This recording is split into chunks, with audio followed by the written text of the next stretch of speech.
안녕하세요. 소개받은 김경률이라고 합니다.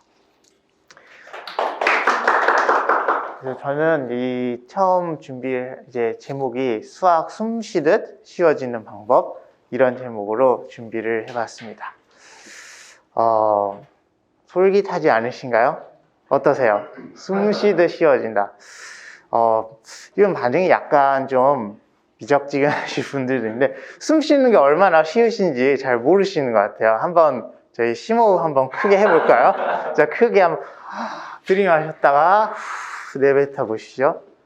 숨 쉬는 게 얼마나 쉬우신지 다들 한 번씩 느껴보셨죠? 그래서 얼마나 숨 쉬듯이 수학을 쉽게 할 수 있는지 그거에 대해서 이제 제가 말씀드리도록 하겠습니다.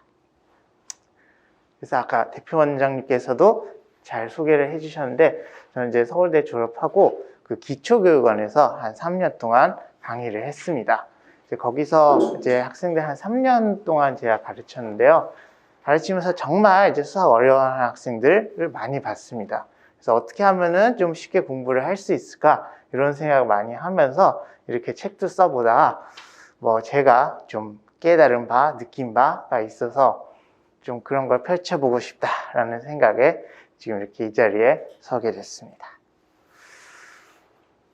그래서 제가 앞으로 쭉 말씀드릴 거에서 하나만 좀 기억을 하시면 좋을 것 같아요. 그러니까 우리가 숨 쉬는 게 왜 쉽냐면은, 숨을 쉰다 막 이렇게 생각을 하고 숨을 쉬는 게 아니잖아요. 그냥 들어가면 들어가고 나가면 나가고 그렇게 하는데, 수학도 그렇게 배워야만 제대로 배울 수 있다라는 게 제가 드리고 싶은 말씀입니다. 그러니까 수학을 배울 때도 뭘 배운다라고 생각을 하는 게 아니라, 그러니까 그런 생각이 들지 않게 배우는 게 최선이다라는 겁니다. 그래서 지금 조금 알쏭달쏭하게 생각이 드실 수도 있는데, 그거에 대해서 제가 차차 말씀을 드리려고 해요. 그래서 그 시작은 진정한 알미 무엇이냐라는 거를 생각해 보는 데서 출발을 합니다. 그래서 여기 제가 이렇게 두 개 그림을 준비를 해봤습니다. 하나는 사칙연산이고요. 이 오른쪽에 있는 거는 어려운 수학이죠. 근데 그러면 보면은 사칙연산, 다들 너무 잘 알고 잘 하시면 덧셈, 뺄셈, 곱셈, 나눗셈 섞여 있거든, 다 잘 할 수 있죠. 근데 그러면은 덧셈에 대해서 뭘 배웠냐라고 물어보면은, 뭘 배웠지? 말하려고 하면 잘 떠오르지가 않아요. 그냥 더하는 거에서 덧셈, 더했더니 그냥 답이 나오잖아요. 뺄셈도 그냥 빼는 거에서 뺐는데 답이 나오고. 이 사칙연산은 우리가 너무 잘 알고 있는데, 그래서 뭘 배웠냐고 물어보면은 사실 말할 수 있는 게 별로 없습니다. 근데 이 반대로 이 극단에 또 위치한 이 어려운 수학은 말을 시켜보면 배웠다고 하는 건 많아요. 무슨 인수분해를 배웠다, 2차 방정식 배웠다, 근해 공식이 있다, 막 배운 건 많은데, 문제를 풀려고 하면은 나는 이런 문제는 풀겠는데 이런 문제는 어려워, 뭐가 나오면은 이렇게 자꾸 얽매 있는 게 많아. 이거는 하겠는데 저거는 못 하겠다, 나는 요거는 좀 자신 있는데 이런 거가 나오면은 맨날 헷갈린다. 조금 어떻게 보면 역설적이죠. 뭔가 배운 게 많은 것 같은데 잘 못해요. 근데 배운 건 하나도 없는 것 같은데 자유롭죠. 덧셈이 나오든 두 자리 숫자든 세 자리 숫자든 곱셈이 있든 나눗셈이 섞여 있든 자유로워요. 근데 배운 것 같지는 않잖아요. 이게 역설적인 것 같은데 사실은 아주 자연스러운 겁니다. 이걸 보고서 뭔가 좀 대자비가 느껴지셨으면은 정말 좋았을 텐데, 뭔가 느껴지시는 게 있나요? 대자비 혹시 느껴지시는 분 안 계세요? 없으신가요? 자, 영어입니다. 영어 교육이죠. 우리 과거에 영어 교육 어떻게 했나요? 문법을 많이 가르쳤죠. 문법.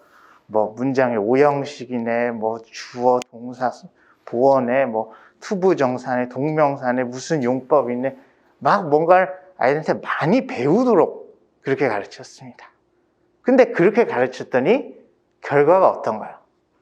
외국인 만나면 말 걸으면 말 걸까 무섭고 눈 피하고 얼굴 시뻘개지고 식은땀 줄줄 흘리고 그러죠.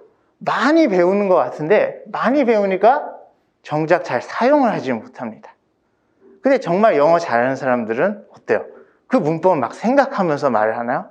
그렇지 않죠.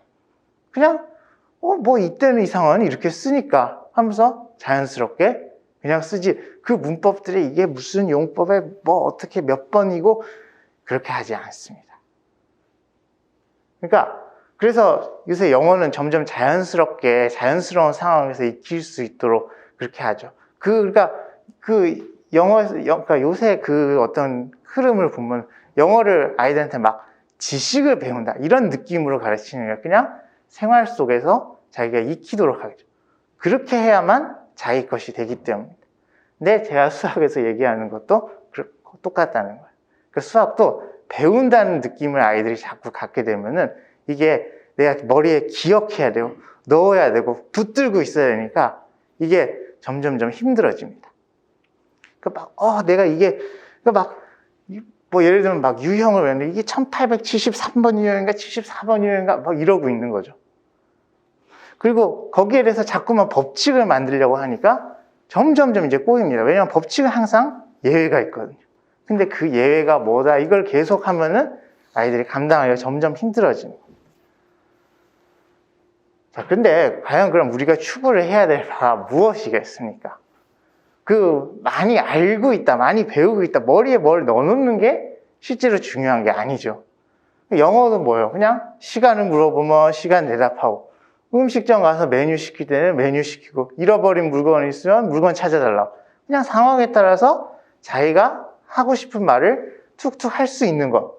그게 영어에서 원래 추구하는 바지 않습니까? 수학도 마찬가지 아니겠어요? 사칙연산처럼 뭐 더하기가 나오든 뺄셈이 나오든 나눗셈이 나오든 두 자리 숫자든 세 자리 숫자든 받아 올림이 있든 받아 내림이 있든 없든 그런 것들의 구애됨이 없이 그냥 나오면 나온 대로 척척 할 수 있는, 그게 사실은 우리가 궁극적으로 추구를 해야 될 바가 아니겠느냐 하는 말씀을 드리고 싶습니다. 근데 이제 그래서 이게 그냥 비단 그냥 제가 그냥 막 좀 생각해 보고서 그냥 드리는 말씀이 아니라 옛날 고전부터 이미 내려오는 이야기입니다. 그래서 진정한 알에 관해서 이 도덕경에서 있는 말을 인용을 해보면은 이런 말이 있는데요. 지부지상, 부지지병이라는 게 첫 번째 문구입니다. 그래서 이걸 해석을 해보면요. 아는데 모르는 것 같은 게 최상입니다. 그리고 모르는데 아는 것 같이 느끼는 건 병이다라는 겁니다. 첫 번째가 바로 사칙연산이에요. 다 알고 있거든요. 뭐가 나오든 다 할 수 있어요. 근데 그냥 우리가 배웠다고 생각하면 나는 잘 덧셈 배운 건 딱히 없는 것 같은데 그렇게 느끼죠. 그게 바로 최상의 알입니다. 어느 상황에서든 내가 자연스럽게 할 수 있는 최상의 알입니다. 그런데 지금 그 수학 이제 사칙연산을 넘어가서 이제 중학교 수학, 고등학교 수학 가면 갈수록 여기에 가까워지죠. 많이 배운 것 같아요. 근데 모르는데 그냥 내가 이런 것도 배운 것 같고 이런 것도 배운 것 같고 그냥 다 모르면서도 다 배운 것 같다고 느끼는 거죠. 그게 병입니다. 그 병이기 때문에 지금 그 수학을 어려워하는 거예요. 그래서 우리가 알미라는 걸 이치라고도 말을 할 수가 있는데, 그래서 여기서 한마디로 요약을 해서 이야기를 하면은 뭐라고 하면 도가도 비상도라고 합니다. 그래서 뭔가 우리가 설명할 수 있고 말할 수 있고 뭔가 배웠다고 이렇게 이야기할 수 있는 그런 이치들은 사실은 제대로 배운 이치가 아니다라는 거죠. 그것들은 우리가 배운 거 어떤 지식으로 남아있는 그런 것들은 사실 체화가 됐다라고 보기에는 부족하다는 겁니다. 그러면 이제 이게 왜 중학교, 고등학교 올라가면서 점점 심각해지는지를 좀 말씀드리려고 해요. 그래서 이제 요게 중학교 수학이고 이제 요게 고등학교 수학입니다. 왜 중학교 수학은 쉬운 문제를 가져? 고등학교 수학 어려운 문제를 가져? 그게 아니고 이 문제 수준이 중요하지 않습니까? 이 문제에 여기 있는 이 용어들을 좀 집중을 해서 보시면 좋을 것 같아요. 그래서 여기 보면은 중학교 문제들은 보면은 용어가 어떤 용어들이면 사각불, 평면도형, 입체도형, 면 이런 것들이 있거든요. 그러면 이거는 학교에서 뭔가 배우는 것처럼 가르치지만 사실 그냥 보면 뭐 면 알고 있어요. 평면도형 알아요. 입체도형 아니까 학교에서 막 배우는 것처럼 가르쳐도 그냥 자연스럽게 자기 것으로 만들 수가 있습니다. 근데 이제 고등학교 가면은 사정이 달라집니다. 여기 보면은 일단 읽기가 조금 너무 어렵고요. 잘 읽어지지가 않죠. 그 다음에 뭐 함수, 연속함수, 역함수, 그 다음에 뭐 이런 적분기호 이런 것들이 나오니까 여기서부터는 이제 배운 것들이 뭔가 누군가 자연스럽게 그걸 받아들일 수 있게 해주는 과정이 없으면은 그게 계속 겉도는 거예요. 그냥 그러니까 뭔가 내가 지식으로 알고 있는 그런 것들로 이렇게 남아있는 죽은 지식이 되는 거예요. 자기가 사용할 수는 없는데 그냥 알고만 있다고 생각하는. 그러니까 이제 고등수학부터 점점 어려워지는 거예요. 또 난관이 이제 하나 더 있습니다. 이제 이렇게 이제 생경한 개념들이 막 등장하는 거에 하나로 추가를 해서 이제 양이 또 다르죠. 중학교 수학은 양이 그렇게 많지가 않습니다. 근데 이제 고등학교 되면은 이제 쏟아지기 시작하죠. 엄청나게. 그러니까 그냥 하나도 그러니까 뭔가 내가 이렇게 만질 수 있고 손으로 주무를 수 있다는 느낌이 안 드는데 거기다가 내용까지 쏟아지니까 이제 고등학교 수학부터 아이들이 어렵다, 못하겠다 이런 생각을 하게 하는 겁니다. 그리고 이제 한 가지 더, 이게 이제 사실 이거는 뭐 우리 사회의 어떤 분위기 같은 것들인데요. 사회가 좀 수학을 못하는 거에 관대합니다. 그러니까 뭐 영어를 포기하는 학생들은 그렇게 많이 들어보지 못하셨죠. 그게 이런 거하고도 사실 관련이 있습니다. 그 향수에서 샤넬을 채널이라고 읽으면 어떻게 됩니까? 그거를 어떻게 채널이라고 읽냐 하면서 막 못 배운 사람 이렇게 그건 무식하다 이렇게 취급을 하잖아요. 그러니까 우리 아이들 그런 사회 분위기를 모를까요? 다 알고 있습니다. 그러니까 영어는 그냥 기를 써서라도 절대 포기 안 하려고 하고 하나라도 더 외우려고 하고 그러죠. 근데 수학은 좀 못해도 괜찮다는 생각이 있다는 그걸 아이들도 알고 있어요. 이런 동영상들이 막 돌아다니는 어른들 못 푸는 초등학교 수학인데도 못 풀어도 그럼 괜찮다 이런 분위기라는. 그러니까 우리 아이들이 그걸 다 알기 때문에 공부를 하면서도 사실은 약간 호시탐탐 생각을 하고 있어요. 이 정도 어려운 거면은 내가 못한다고 해도 좀 이해해 주지 않을까? 그런 생각을 늘 가지고 있단 말이에요. 그래서 이렇게 수학을 자꾸 내가 뭔가 배운다라고 생각을 하면은 아이들이 언젠가는 이제 이런 상황에 부딪히게 됩니다. 내가 막 배우는 게 너무 많아. 이렇게 생각을 하면은 그때부터 금을 긋습니다. 여기까지다. 난 여기까지다. 여기까지, 이게 나의 어떤 한계다라고 생각을 하는. 그러면서, 그 다음 이제는 그 너머는 이제 어려운 거기 때문에 나는 할 수 없다. 이렇게 생각을 하는 거죠. 그래서 이런 상황도 고전에 다 있습니다. 그래서 제가 여기 이제 또 한 구절을 인용을 했는데, 이제 여기서 이 제자가 하는 말이 이제 공자와 제자의 대화입니다. 하는 말이 이제 제가 도를 좋아하지 않는 건 아닌데 힘이 부족하다라고 해요. 그때 이제 공자님의 말씀이 힘이 부족한 사람은 중간에 그만두는데 너는 지금 금을 긋고 있다라고 이렇게 한 말씀을 따끔하게 하시죠. 근데 이게 결국은 이제 아이들의 상황으로 이제 비교를 해보면은 수학 공부할 생각이 없는 건 아닌데 너무 어렵다라고 하는 거예요. 너무 어렵다라고 하는 건 이제 자기가 금을 긋는 이 이상은 내가 할 수 없다라고. 그러니까 뭔가를 배우다 머리에 넣는다라고 생각하면은 이게 고등학교에 결국 들어가서는 양도 많고 추상적인 그런 개념들 때문에 반드시 어느 순간 이렇게 이제 공부를 중단하겠다라고 생각하는 그런 순간이 올 수 있다는 것이죠. 그래서 이런 면죄부를 사실 주지 않기 위해서라도 뭔가 배운다라는 느낌을 아이들한테 가지면서 수학을 그냥 배우지 않는다라는 느낌을 받으면서 수학을 배우는 게 중요해요. 그러면은 본인들이 생각해도 뭐 나는 배운 게 없는데 이걸 갖고서 내가 수학이 어렵다라고 생각을 하고 못하겠다라고 하면은 이해를 해줄까? 본인들부터가 일단 용납이 안 돼요. 내가 별로 배운 것도 없는데 이런 쉬운 거를 내가 못한다고 하면은 과연 누가 이해를 해줄까? 본인들이 그렇게 생각을 하면은 금을 긋는 일이 일어날 수가 없습니다. 그래서 우리 금긋기라는 게 얼마나 사실은 많이 일어날 수 있는 건지 제가 이렇게 어디 나와서 이렇게 얘기를 하면은 많이 사용하는 건데요. 혹시 이거 이거 푸실 수 있는 분 있으신가요? 한번 손만 들어보세요. 제가 시키지는 않겠습니다. 네, 원장님만 손 드시네요. 이게 보면은 왜 그렇게 하냐면 보면은 벡터, 일단 모르는 단어 하나 나와서 벡터? 이거는 뭐 수학, 물리 이런 데서 쓰는 건데, 그리고 이 비주얼이 벌써 아주 흉악하죠. 위에 막 화살표가 있잖아요. 저런 거 나는 본 적이 없어. 안 돼. 이게 바로 우리 아이들의 금긋기예요. 벌써부터 아이들이 경계를 하고 있단 말이에요. 이런 흉악한 비주얼을 보고서 벌써부터 마음을 닫을 준비를 다 하고 있어요.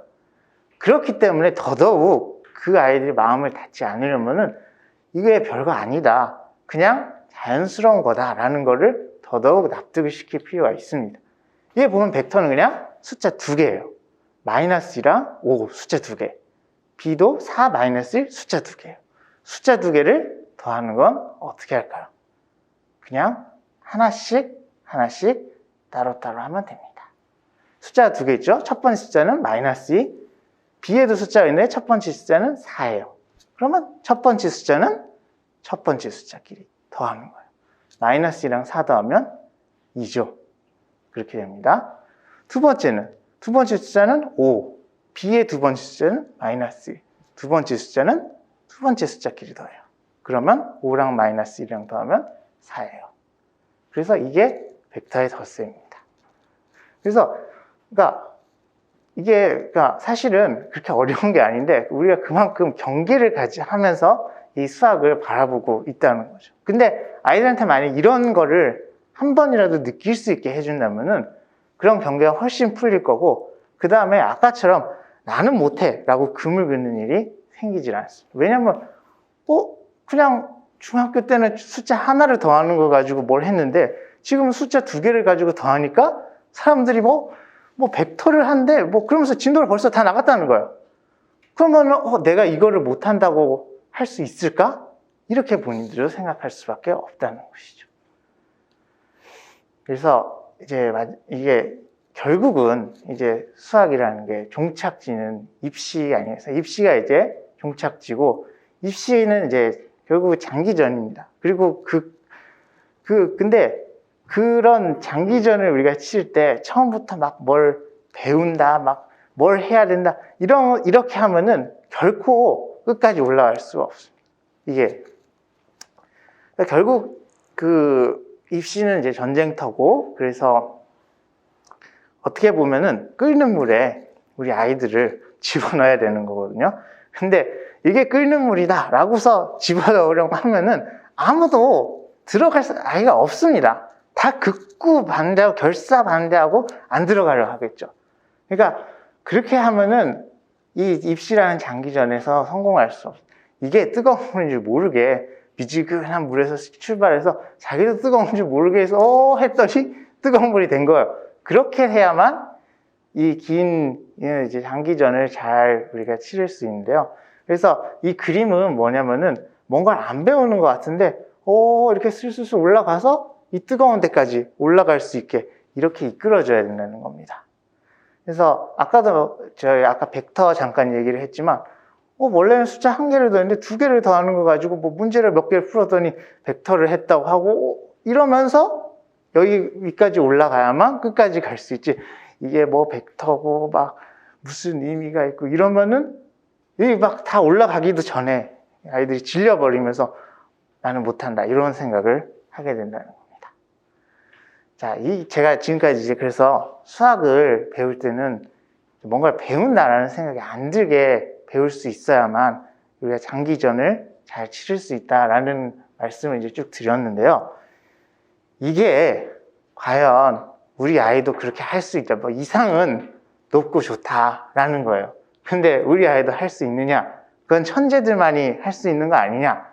이렇게 생각을 하실 수 있는데 그게 아니라는 말씀 마지막으로 한번 드리고 마무리를 짓겠습니다. 그래서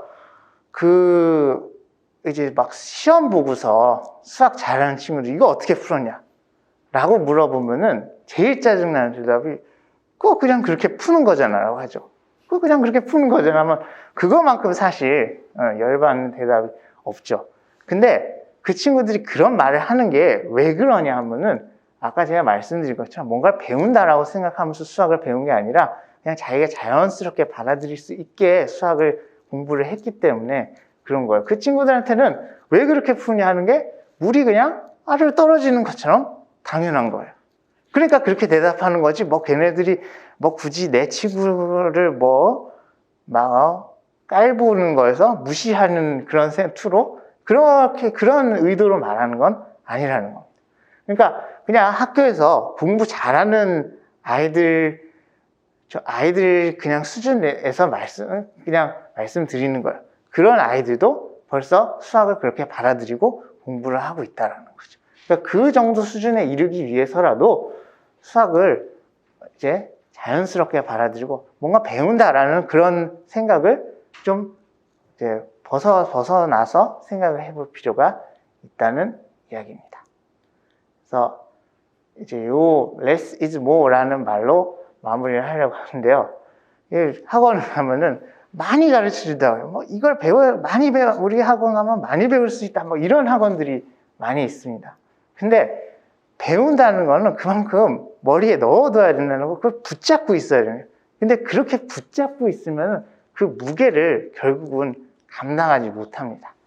많이 하는 게, 그러니까 뭔가를 많이 배운다는 느낌을 주는 게 중요한 거예요. 얼마나 자연스럽게 자기 것으로 만들 수 있느냐가 중요한 겁니다. 그래서 그렇게 할 수 있는 사람한테는 이렇게 복잡한 것도 하측연산이 될 수 있는, 그게 사실 수학 공부에서 제일 중요한 점이라는 걸 제가 다시 한번 말씀드리고 여기서 마치도록 하겠습니다. 감사합니다. 제 소개를 먼저 드리겠습니다. 네, 저 아까 인사드렸는데 메이저 수학학원 대표원장 성정길입니다. 네, 반갑습니다. 저는 좀 현실적인 이야기들을 좀 해보고자 합니다. 네. 저는 사실 그 김경률 선생님처럼 숨 쉬듯이 공부하지 못했습니다. 솔직히 말씀드리면 저는 되게 좀 힘들었어요. 저는 공부보다 힘든 게 없다고 생각했고 그래서 저분은 저렇게 잘하시고 저는 수학을 잘 못하나 봐요. 네, 저는 사실 진짜 그냥 열심히 해야겠다 막 이 생각만 되게 많이 했었거든요. 근데 한편으론 요즘 애들이 사실 이렇게 헝그리한 학생들이 없잖아요. 그쵸? 저는 어렸을 때 되게 헝그리했거든요. 헝그리 정신으로 공부를 했었는데 그래서 고통스럽고 힘들었지만 현실이 더 힘드니까 차라리 공부라도 해야겠다 하는 마음으로 했거든요. 근데 요즘 학생들에게 이거를 주기가 너무 어렵잖아요, 사실. 너무 풍요로우니까. 저도 아들이 2명 있는데 그 2 아들을 헝그리하게 키우기가 너무 힘들더라고요. 그 먹을 거 못 먹게 할 수도 없는 거고 너무 좀 어려웠어요. 근데 저는 지금 모든 학생들은 다 공부를 잘하고 싶어 합니다. 이거는 확실해요. 이거는 어른이고 아이고 모두 다 부자가 되고 싶어 하는 거랑 똑같다고 생각해요. 그러니까 누구나 다 원하는 거긴 해요. 그러니까 어머님들, 아버님들도 다 아이들이 공부를 잘하길 바라시지만 아이들 정작 자기 자신이 원하는 거는 더 커요. 네, 그 어떤 학교를 가든 공부 잘하는 학생이 그 학생과 친해지고 싶고 그 학생이 제일 멋있고 내가 그렇게 되고 싶어 하고 그거는 모두가 정말 다 마찬가지거든요. 근데 결국에는 뜻은 다 있어요. 공부에 뜻이 없어요. 이런 학생은 별로 없는 것 같아요. 잘하고는 싶어 합니다. 이건 너무 당연해요. 부자가 되고 싶어 합니다. 돈은 잘 벌고 싶어 합니다. 다 당연한 게 마찬가지입니다. 하지만 누군가는 사실 성적이 좋지 않은 학생이 있고 누군가는 성적이 좋지 않은 학생이 있는 게 뭐 사실이잖아요. 그죠? 근데 아까 김경민 선생님 말씀하신 것 중에서 제가 제일 동감하는 게 금극기였어요. 저는 이게 성적이 좀 낮은 학생들, 뭐 우리가 흔히 말하는 공부 못하는 학생들은 이 금극기가 되게 심해요.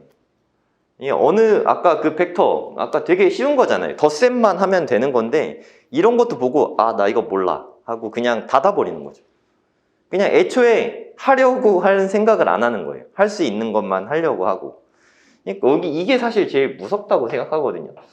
사실 그 어른들이 부자 되고 돈 벌고 하는 것도 다 마찬가지인 것 같아요. 내가 만약에 직장인이다. 그럼 뭐 새로운 일에 도전할 생각을 잘 안 하거든요. 자기 영역이 아니라고 생각하고. 그래서 그분들은 크게 발전하기가 되게 어려운 거죠. 학생들도 똑같다고 생각해요. 그러니까 내가 금극기를 하냐 안 하냐. 제가 학생들한테 항상 강조하는 게 누구나 할 수 있다.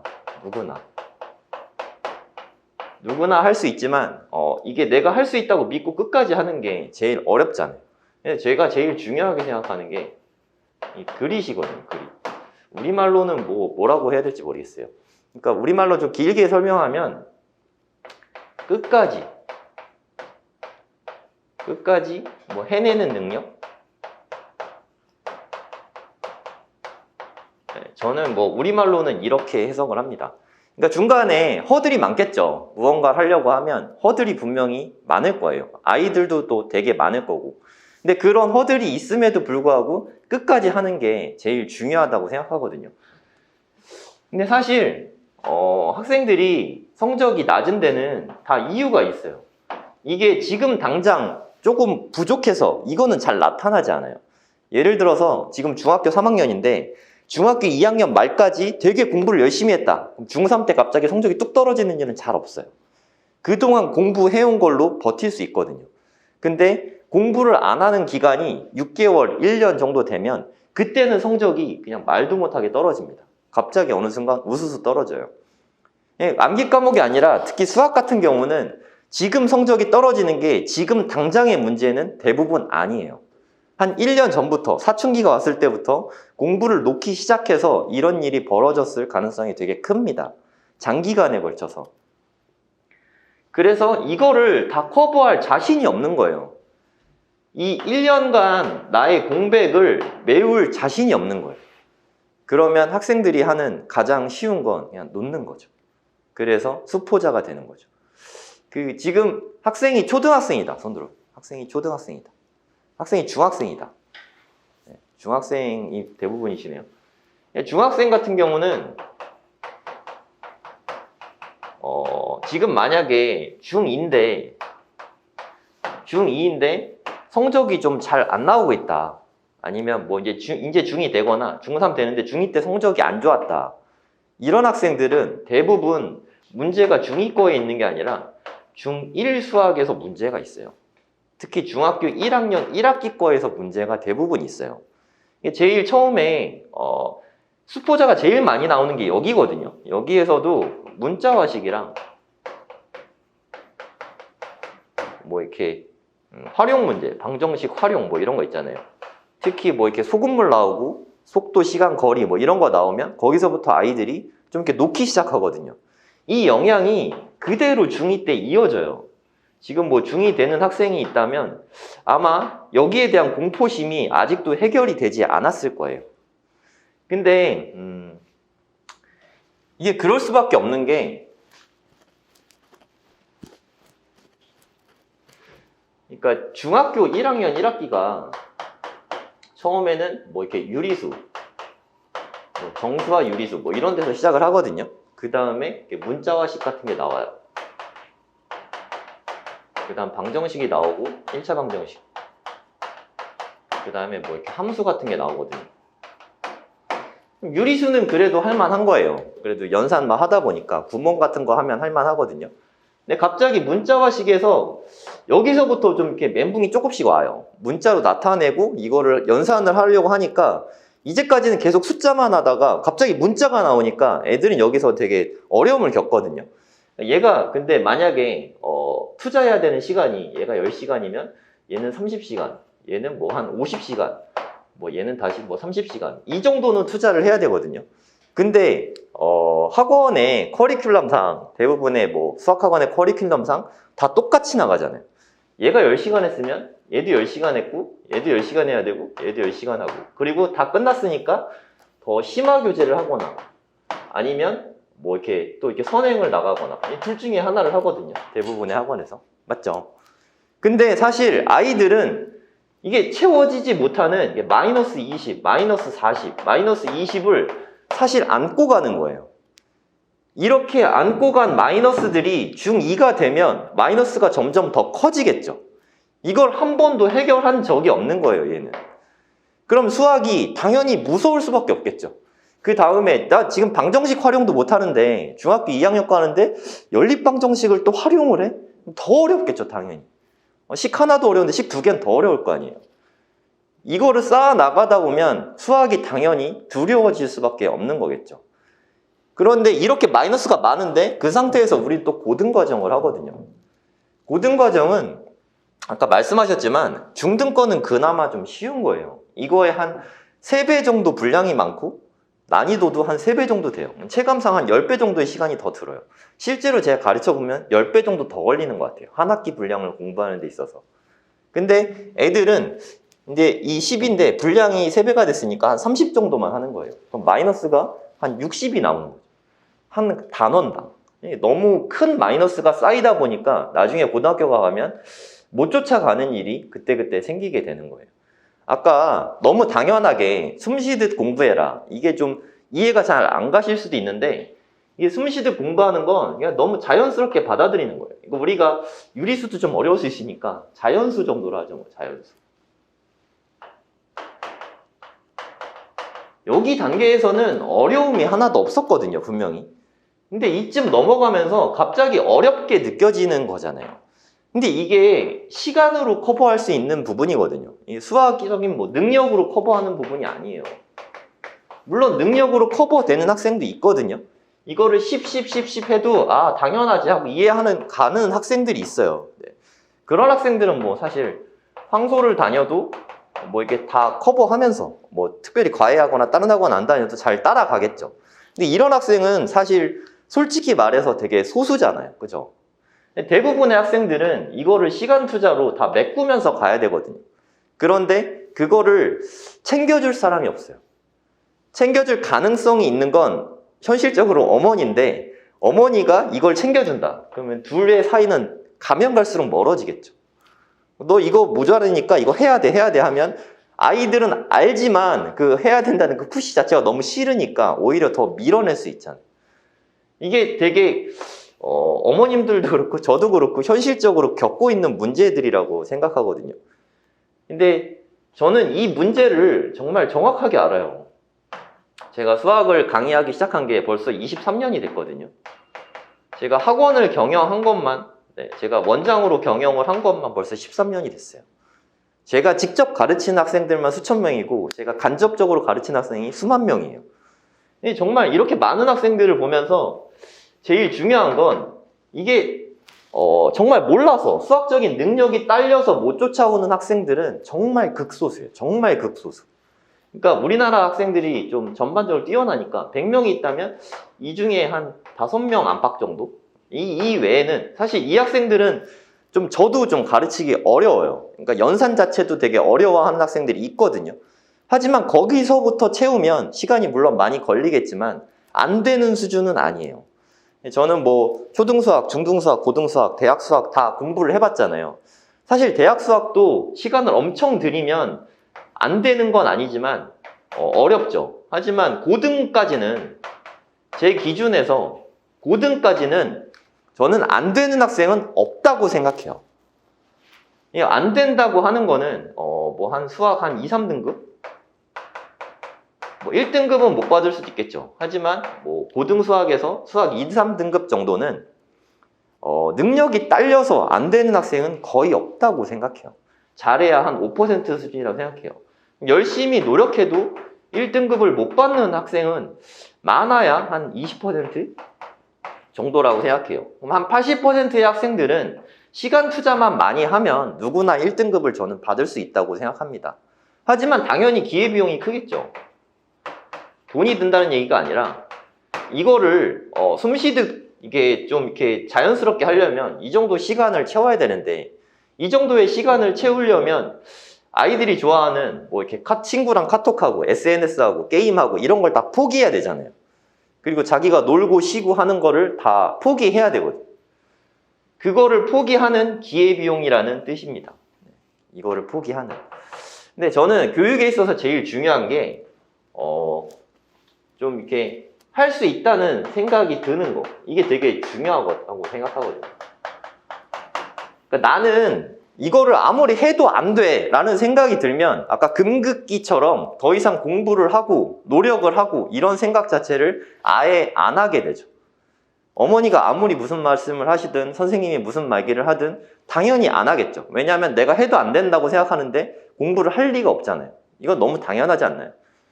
하지만 내가 이 할 수 있다는 생각이 들기 시작하면 그 다음부터는 동기부여가 많이 된다고 생각하거든요.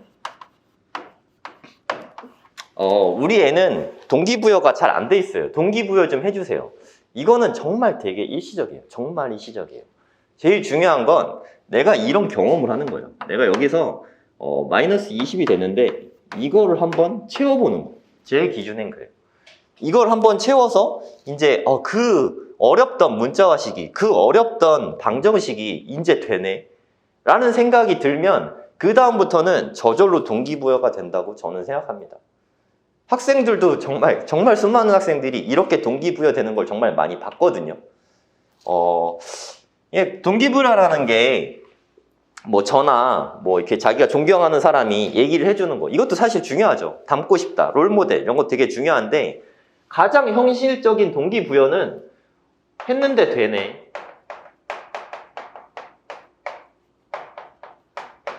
이 생각이 드는 게 정말 가장 현실적인 동기부여 방법이라고 생각해요. 해보니까 되더라. 나도 할 수 있겠다. 이런 생각이 드는 게 저는 가장 중요하다고 생각하거든요. 그러면 이거를 채워줄 수 있는 그런 시스템이 저는 필요하다고 생각해요. 하지만 강의 수업에서는 이거를 채우기는 사실 너무 힘들었어요. 저도 대치동에서 처음 강의할 때는 강의 수업만 했거든요. 근데 처음에 같은 진도로 똑같이 시작을 해도 한 달만 지나면 걔네들의 편차는 너무 커져요. 그러니까 뭐 걔네들이 똑똑하고 안 똑똑하고 해서가 아니라 어떤 사유로 인해서 뭐 숙제를 한 두세 번만 못 해와도 편차가 엄청 커집니다. 수학이 연계성이 크기 때문에 모든 학생을 똑같이 진도를 나가는 거 이게 정말 현실적입니까? 저는 그게 오히려 되게 어색하다고 생각하거든요. 얘는 숙제를 잘 해왔고 얘는 숙제를 안 해왔는데 진도를 똑같이 나간다. 이건 좀 어폐가 있지 않나요? 저는 그게 너무 이상하게 느껴졌어요. 그래서 강의 수업을 했지만 저는 대치동에서도 진도를 대부분 다르게 나갔어요. 처음에 그 이론 수업만 똑같이 하고 교재도 다 다르게 쓰고 하다 보니까 제가 이 시스템을 만들어서 모든 학생들에게 다 다르게 하게 된 거예요. 근데 심지어 숙제를 해온 학생도 숙제를 해왔다고 해서 이해도가 다 똑같을까요? 진짜 아니잖아요. 숙제를 했는데 어떤 학생은 답지를 베껴왔을 수도 있고 어떤 학생은 진짜 자기가 고민해갖고 성실하게 풀었을 수도 있고 어떤 학생은 이걸 처음 보는 거고 어떤 학생은 한 3번쯤 복습했을 수도 있고 근데 이거를 선생님이 일일이 다 알아볼 수 있을까요? 현실적으로. 강의 수업을 하면서 얘는 이만큼 알 거야 얘는 이만큼 알 거야 하는 감은 있겠죠. 근데 그게 정확할까요? 저는 아니라고 생각하거든요. 제일 좀 테스트가 시험이 객관적인 데이터라고 생각합니다. 저는 시험을 계속 꾸준히 보는 게 가장 객관적인 데이터라고 생각해요. 이 객관적인 데이터를 통해서 얘가 이거 부족하니까 그 부분을 채워야 된다.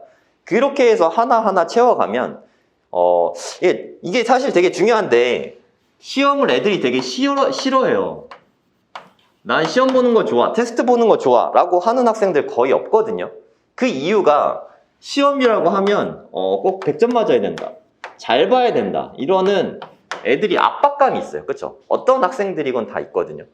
저는 이 압박감을 주지 않으려고 저희 학원의 시스템을 만들었어요. 저희는 시험은 저는 그냥 현상태 파악용이라고 생각하거든요. 물론 학교 시험은 진짜 평가하기 위함이지만 학원에서 시험 보는 건 지금 네가 잘 알고 있냐 아니면 네가 지금 좀 모르고 있냐 이거를 파악하는 게 제일 중요하다고 생각해요. 이거를 우리가 10인 거를 30으로 채워가는 과정일 뿐이지 이 과정을 솔직히 평가하는 거는 이거 채우기 부족하면 그냥 더 채우면 되잖아요. 그죠? 그냥 아직 부족하니까 좀 더 하자. 이거를 당연하게 받아들이면 그냥 되는 거거든요. 그럼 김경민 선생님 말씀하셨듯이 그냥 너무 당연하게, 숨쉬듯 당연하게 알 수 있을 때까지 그냥 반복하면 되고 좀 자연스럽게 이해할 때까지 그냥 익숙해지게 훈련하고 그냥 저는 이게 너무 당연하게 느껴지거든요. 그래서 저희 테스트를 매일매일 보지만 이거 못 봤다고 해서 혼내지 않습니다. 물론 숙제를 너무 불성실하게 해서 못 본 거면 꾸중은 할 수 있겠죠. 너무 숙제는 다 해왔는데 테스트 점수가 10점이야. 그건 좀 문제가 있지만 그런 게 아니면 그러니까 숙제를 열심히 하는데 60, 70점 받을 수 있잖아요. 그럼 또 공부하고 다시 봐서 100점 받으면 되잖아요. 근데 저희는 그래서 꼭 제 시험을 봐요. 제 시험. 될 때까지 하면 되거든요. 제가 아까 그릿을 말씀드렸는데 이게 그냥 될 때까지 하면 됩니다. 그 엔젤라 더거스 교수님께서 그런 말씀을 하셨어요. 그러니까 우리는 fail이 없다. 실패가 아니라 이거를 not yes로 한다. 저는 이 말 받고 되게 감동받았거든요. 너는 실패한 학생이야. 이게 아니라 아직 아니야. 좀 더 하면 돼. 과정이란 거죠. 과정. 이게 내가 되는 사람 안 되는 사람 실패자가 아니라 나는 아직 가는 중이다. 누군가는 도착해 있을 수 있겠죠. 하지만 도착만 하면 되지 빨리 가거나 천천히 가거나 그거는 개인차가 있는 거잖아요. 누구나. 어쨌든 도달해야 될 때까지 가기만 하면 되잖아요. 이게 꼭 한 달 안에 가야 됩니까? 이게 꼭 일주일 안에 가야 되고 하루 안에 가야 되는 건 아니잖아요. 물론 빨리 가면 좋겠죠. 열심히 하는 학생은 좀 빨리 가면 되고 좀 느린 학생은 자기 페이스에 맞게 그냥 천천히 가면 된다고 생각해요. 결국에 제일 중요한 건 이걸 가는 과정으로 생각하고 이거를 다 채우는 거. 저는 이게 제일 중요하다고 생각하거든요. 저의 이런 교육관이 저희 학원에 이게 다 녹아 있어요. 제 이 모든 걸 다 반영시키기 위해서 계속 제가 한 13년 동안 경영했다 그랬는데 13년 동안 계속해서 변화를 주고 거기에 맞춰가고 있어요. 이 관리라는 게 저 30으로 다 채우고 가고 있는지 체크를 하는 거죠. 너 지금 잘하고 있어.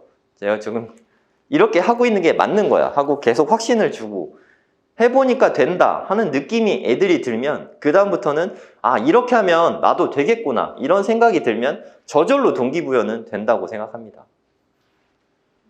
이게 제일 어렵죠. 동시에 다 같이 강의를 하면서 이게 정원이 되게 많으면 한 명 한 명에 대해서 얘가 뭐가 부족하고 뭐가 잘하고 있고 알 수가 없잖아요. 그리고 이렇게 관심을 가질 때 저는 숙제에 대한 동기부여가 제일 많이 생긴다고 생각해요. 아이들이 숙제를 열심히 하게 하는 방법은 선생님이 관심을 많이 가지면 된다고 생각해요. 숙제를 열심히 해야 하는데 선생님이 모른다. 어떤 학생이 공부하고 싶겠어요? 숙제를 안 해왔는데 선생님이 모른다. 누가 숙제하고 싶겠어요? 숙제를 잘해왔으면 잘해왔다고 칭찬해주고 못해왔으면 못해왔다고 좀 꾸중을 그래도 못해왔다는 걸 알고는 있어야죠. 선생님이 인지를 해야죠. 저는 그게 되게 중요하다고 생각하거든요. 저희는 로드가 되게 커요. 그러니까 학생이 일단 여기 오면 한 5시간 정도 공부를 하잖아요. 근데 대부분의 시간은 선생님이 물론 관리해 주시고 티칭을 하시지만 대부분의 시간은 학생들이 공부를 하는 시간입니다. 그러니까 대부분의 학원에서 강의식으로 수업을 하면 한 일주일에 한 100문제에서 한 150문제 정도 공부하게 되는 것 같아요. 선생님이 풀어주는 게 대부분이고 학생들이 그 나머지 문제를 이렇게 풀어오게 되죠. 근데 저희는 한 번 수업을 할 때 수업 시간에 푸는 게 일단 뭐 적게 푸는 학생은 한 50문제 풀고 많이 푸는 학생은 한 100문제 정도 풀어요. 수업 시간에. 그리고 테스트를 또 보는데 테스트를 한 2개 정도 보거든요. 이 테스트 2개는 전부 다 서술형이에요. 모든 문제가 서술형이라서 뭐 찍거나 하는 게 당연히 안 되겠죠. 그리고 이렇게 시험을 봐서 최소한 한 85점 이상 돼야 통과가 됩니다.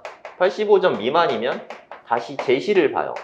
이 테스트가 문제들을 다 서술형을 만든 거예요. 내가 숙제했던 부분들을 뭐 정석이나 센수학 같은 거를 다 서술형으로 바꾼 거예요. 근데 이거를 85점 넘는다. 그럼 공부가 잘 된 거잖아요. 테스트만 다 통과했어도 일단 기본은 된 거예요. 근데 여기까지가 안 되는 학생들이 사실 대부분이거든요. 뭐 우리 아이 뭐 수원까지 공부했어요. 제가 와서 테스트해 보면 한 60점 나와요. 공부는 했죠. 근데 60점 나왔다. 공부가 잘 된 상태는 아니잖아요. 근데 대부분은 그 다음에 또 이제 수투 나가고 미적 나가고 하겠죠. 그럼 그 학생은 얼마나 무섭겠습니까? 채워진 적이 단 한 번도 없는데. 저는 이걸 채우고 가는 게 되게 중요하다고 생각해요. 저희가 이렇게 로드가 많은 이유가 이게 뭐 선행은 선행대로 하고 복습은 복습대로 또 해서 그래요. 선행을 하면서 복습을 같이 하거든요.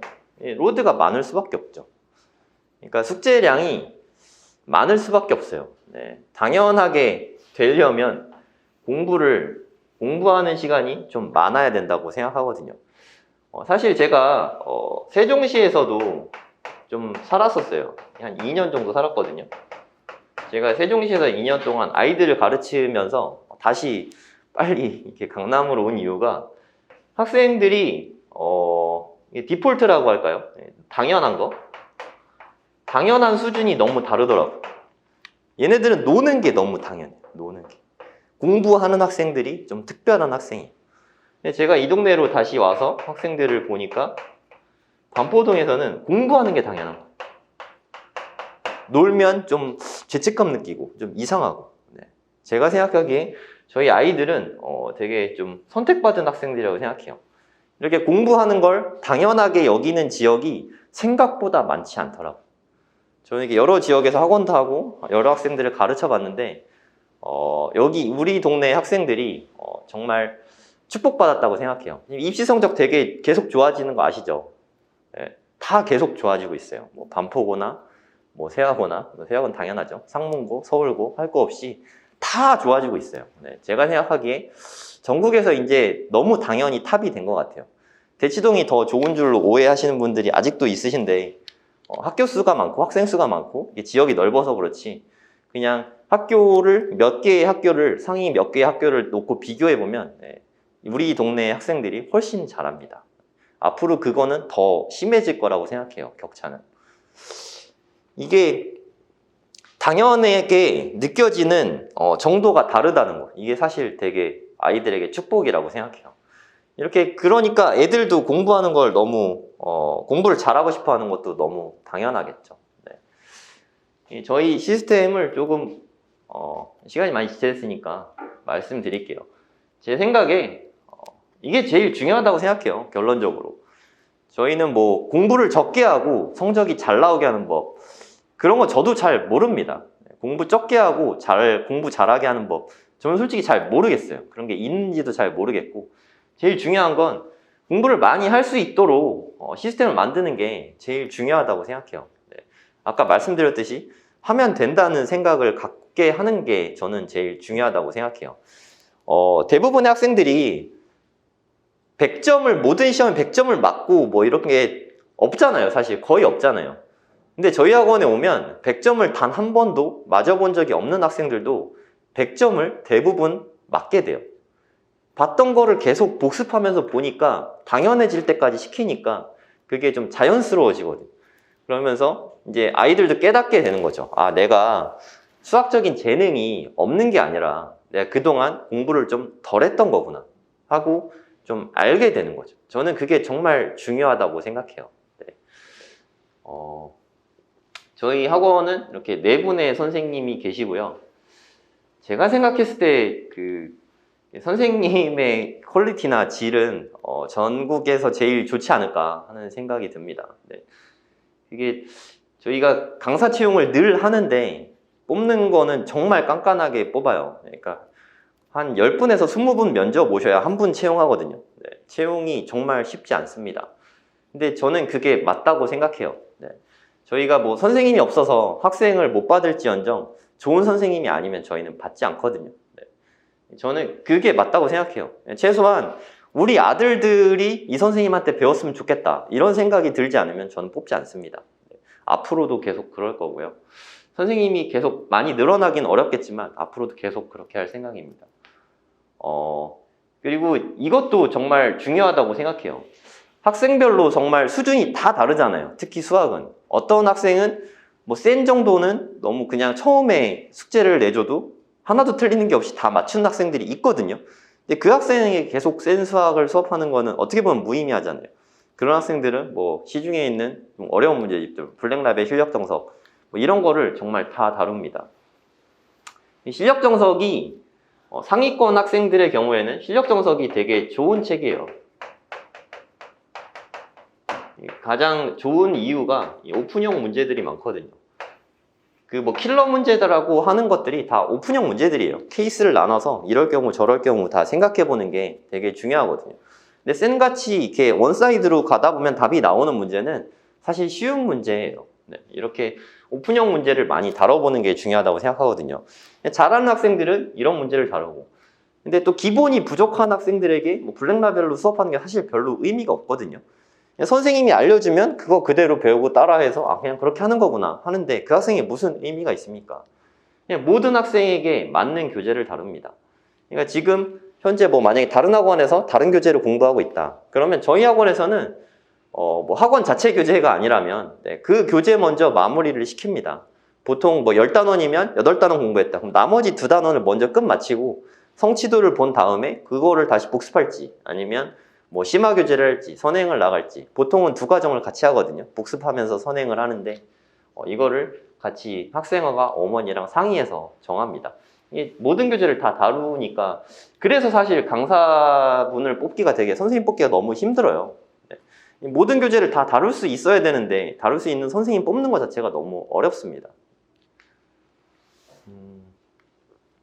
네, 그러니까 저희는 그러니까 수업 시간이 다 비슷합니다.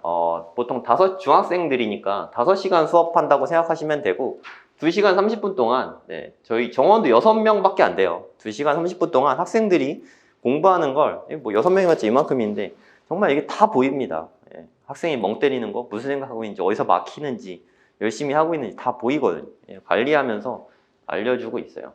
그 끝나고 나면 여기가 테스트실이에요. 테스트실에서 테스트를 보고 그날 채점하고 그날 오답을 합니다. 저는 그게 되게 중요하다고 생각하거든요. 오늘 시험을 봤는데 일주일 있다가 결과를 알고 이게 피드백이 되겠습니까? 그때 바로 풀고 그때 바로 채점하고 그때 바로 고치고 질문하고 이게 저는 제일 중요하다고 생각하거든요. 테스트를 통해서 객관적인 측정을 하는 거죠. 네, 수업 시간은 평일에는 5시에서 10시 다 동일합니다. 토요일에는 9시에서 2시 초등학생은 없으니까 초등학생은 3시부터 7시 수업도 있습니다. 네, 방학 때는 오전부터 5시까지 수업을 하고요. 네, 수강료는 이렇습니다. 그냥 그 64만 5,600원이고 5시간씩 일주일에 2번 수업합니다. 4주 기준이에요.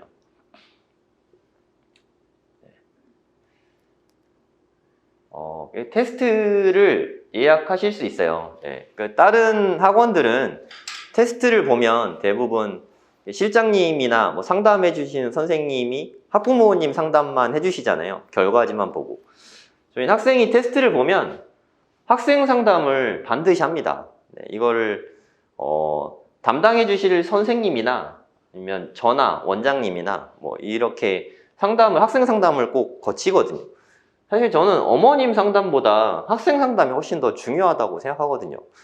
어머님이 공부하실 게 아닌데, 그리고 솔직히 말씀드려서 어머님들은 솔직히 말씀드려서 학생 상태를 잘 모르세요.